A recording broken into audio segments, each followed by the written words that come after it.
मुझे दिनांक 31 जुलाई 2025 को श्री रविशंकर प्रसाद और सदन में प्रतिपक्ष के नेता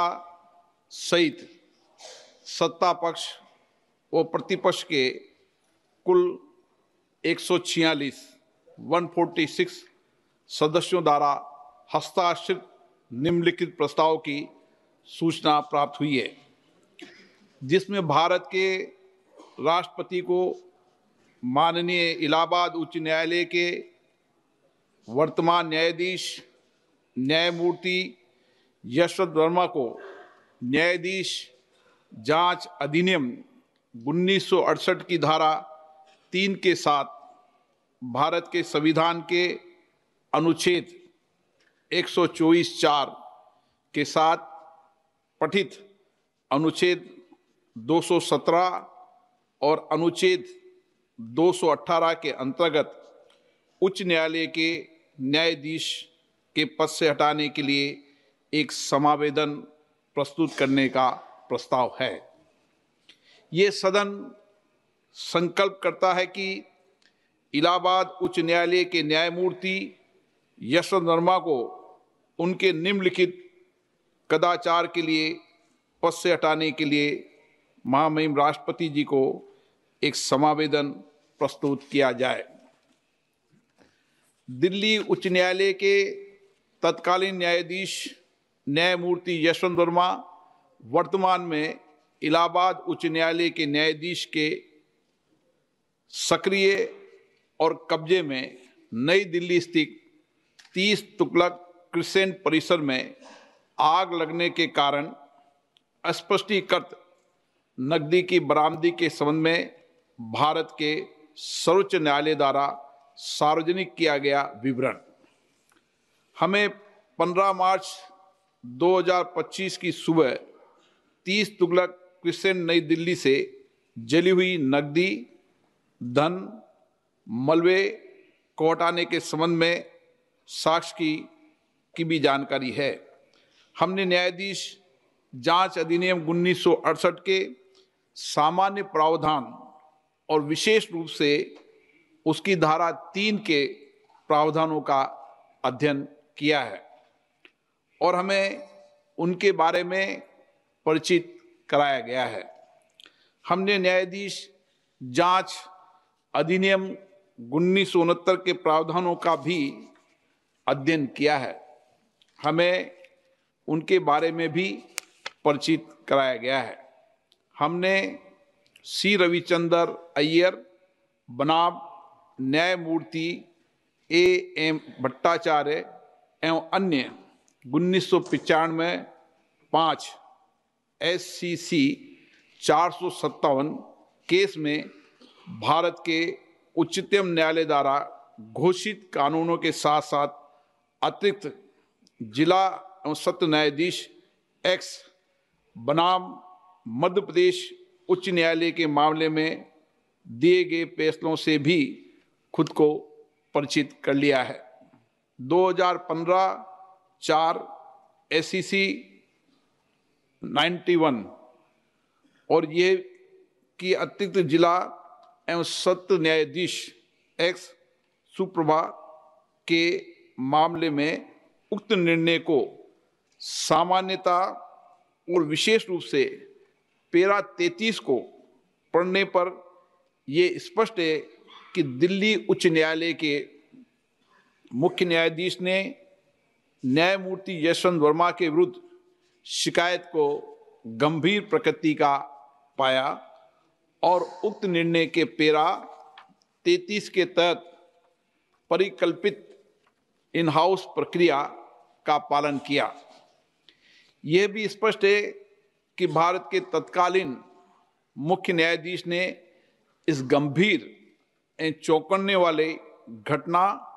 और तथ्यों पर विचार करने के बाद और न्यायमूर्ति यशवंत वर्मा की प्रतिक्रिया तथा दिल्ली उच्च न्यायालय के मुख्य न्यायाधीश की टिप्पणियों को ध्यान में रखते हुए ये राय बनाई कि इस विषय पर गहन जांच आवश्यक है। इसलिए भारत के तत्कालीन मुख्य न्यायाधीश ने अतिरिक्त जिला एवं सत्र न्यायाधीश एस सुप्रा के मामले में निर्णय के पेरा 33(3) में परिकल्पना के अनुसार एक 3 सदस्यीय समिति का गठन किया गया। हमें यह भी याद है कि भारत के माननीय तत्कालीन मुख्य न्यायाधीश ने समिति की रिपोर्ट भारत के महामहिम राष्ट्रपति और भारत के माननीय प्रधानमंत्री को भेजी है। ये स्पष्ट है कि भारत के माननीय तत्कालीन मुख्य न्यायाधीश ने अतिरिक्त जिला एवं सत्र न्यायाधीश एस सुप्रा के मामले में फैसले के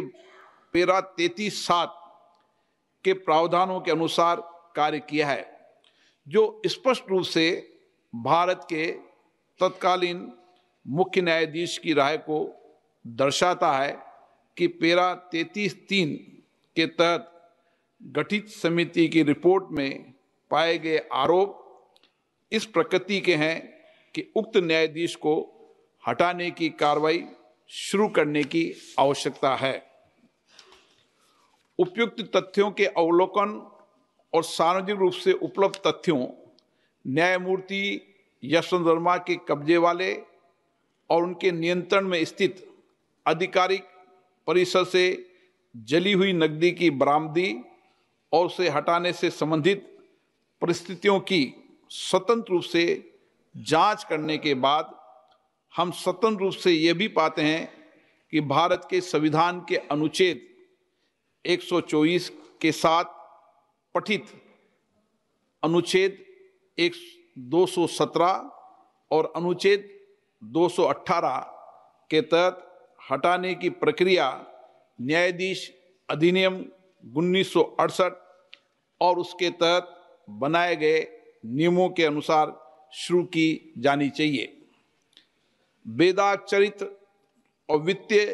बौद्धिक ईमानदारी न्यायपालिका में एक आम आदमी द्वारा रखे गए विश्वास की नींव है और यह भी कि वर्तमान मामले से जुड़े तथ्य जो कि भ्रष्टाचार की ओर इशारा करते हैं वो भारत के संविधान के अनुच्छेद 124 के साथ अनुच्छेद 217 और अनुच्छेद 218 के तहत कार्रवाई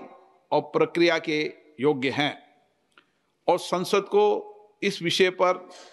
एक स्वर में बोलना चाहिए और देश के प्रत्येक नागरिक को सार्वजनिक जीवन में भ्रष्टाचार के प्रति जीरो टॉलरेंस के अपने संकल्प के बारे में एक स्पष्ट संदेश भेजना चाहिए। अतः हम भारतीय संविधान के अनुच्छेद 124 के साथ पठित अनुच्छेद 217 और अनुच्छेद 218 के अंतर्गत इलाहाबाद उच्च न्यायालय के न्यायाधीश न्यायमूर्ति यशवंत वर्मा को पद से हटाने के लिए ये प्रस्ताव प्रस्तुत करते हैं। कृपया इस प्रस्ताव पर आगे की कार्रवाई की जाए। इस प्रस्ताव को नियमानुसार उचित पाते हुए मैंने इसकी स्वीकृति प्रदान की है।